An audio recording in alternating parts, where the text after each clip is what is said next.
আজকে আমাদের ফালাকাটা ব্লকের কমিউনিটি হলে ব্লক ভাইয়ার প্রতিযোগিতা হচ্ছে।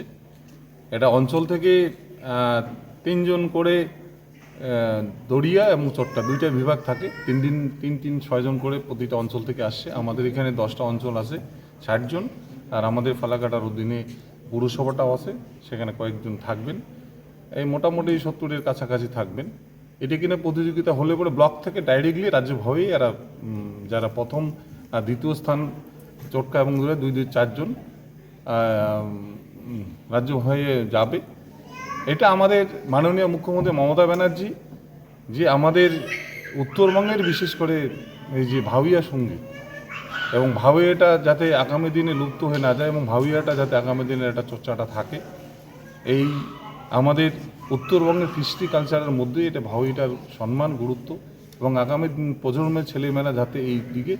এবং আমরাও দেখছি যে রাজ্য ভাওইয়ায় যখন প্রথম দ্বিতীয় স্থান এবং আমাদের ফালাকাটা ব্লক থেকে এর আগে কয়েকবার প্রথম দ্বিতীয় স্থান অধিকার করেছে এবং তারা ভালো জায়গায় পৌঁছে গেছে। একটা শিল্পী হিসাবে পরিচিতি হওয়ার এবং আগামী দিনে ভাওইটার গুণগত এটা আমাদের বিশেষ করে ভাওইয়া, আমরা মনে করি যে ভাওইয়া সম্রাট আব্বাসউদ্দিন ফান্দে পড়িয়া বোগা কান্দের এই গানটাকে দিয়ে আন্তর্জাতিক ক্ষেত্রে স্বীকৃতি পেয়েছে এবং আমাদের পরিচিতি ভাওইটা আজকে সারা আন্তর্জাতিক এবং ভারতবর্ষের মধ্যে সব জায়গায় যে ভাওইয়া সঙ্গীত বলে, এটার যে ভাওইয়া সঙ্গীতের মধ্যে আমাদের একটা ভালো দিক যে আমাদের সংস্কৃতি কৃষ্টি কালচার সব কিছু কিন্তু এই সঙ্গীতের মাধ্যমে তুলে ধরে।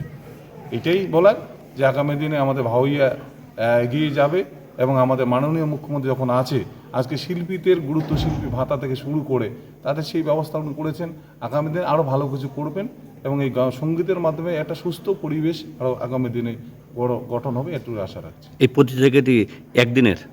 হ্যাঁ, আজকেই হয়ে যাবে। আজকে হলে পরে এরা সিলেকশন যারা হবেন 2জন করে ফার্স্ট সেকেন্ড তাদেরকে রাজ্য প্রতিযোগিতা অংশগ্রহণ করতে পারবেন।